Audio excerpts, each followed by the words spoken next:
आणि या टीममध्ये म्हणजे मी प्रशिक्षकांचं विशेष अभिनंदन करेन की या टीममध्ये सगळ्यात महत्त्वाचं जर काही दिसलं तर जी काही एक टीम स्पिरिट जे होतं, the team was like a family, जी एक बॉन्डिंग या टीममध्ये पाहायला मिळत होतं. मला असं वाटतं की कुठल्याही टीम इव्हेंटमध्ये ज्यावेळेस खेळाडू हे एकमेकाला अकोमोडेट करतात आणि एकमेकाला सपोर्ट करतात, तीच टीम नेहमी जिंकू शकते.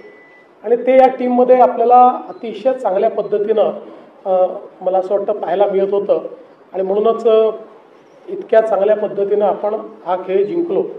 अजून एक गमतीचा भाग या ठिकाणी सांगतो. पहिले या सगळ्या विजयाकरता जसं तुमचं अभिनंदन करतो तसं या ठिकाणी आमचे जय शहा जे आहेत की ज्यांनी खरोखर महिला क्रिकेटला एक चांगला वेगळा दर्जा मिळवून दिला, त्यांचे मी या निमित्ताने खरोखर अभिनंदन करू इच्छितो. BCCI, ICCI सगळ्यांनी एक अतिशय चांगली भूमिका याच्यामध्ये निभावलेली आहे. पण त्यातला गमतीचा भाग असा आहे की रात्री 10 नंतरही मॅच चालणार होती आणि आपल्याकडे सुप्रीम कोर्टाच्या ऑर्डरमुळे रात्री 10 नंतर माईक वगैरे काही परमिट करता येत नाही आणि एवढी फायनल आहे तर त्याला स्पेशल एक परमिशन द्यावी लागते. ती परमिशन द्यायची होती. तर आशिषचं माझं जयशा आमची चर्चा झाली तर मग आम्ही गमतीने असं म्हटलं की आपण दिलंच पाहिजे कारण आपण मॅच जिंकणार आहोत आणि त्यानंतर सेलिब्रेशन तर आपल्याला करायचं आहे. पण मी आशिषला म्हटलं जर काही गडबड झाली तर 10 नंतर मी परमिशन विड्रॉ करून टाकेन आणि कुठलाही लाऊडस्पीकर तिथे वाजणार नाही. स्पीकरवरतीचे त्याचा पूर्ण हे करत होते. खरं म्हणजे त्यांनीच ते सगळं पूर्ण त्यातलं मार्ग काढत.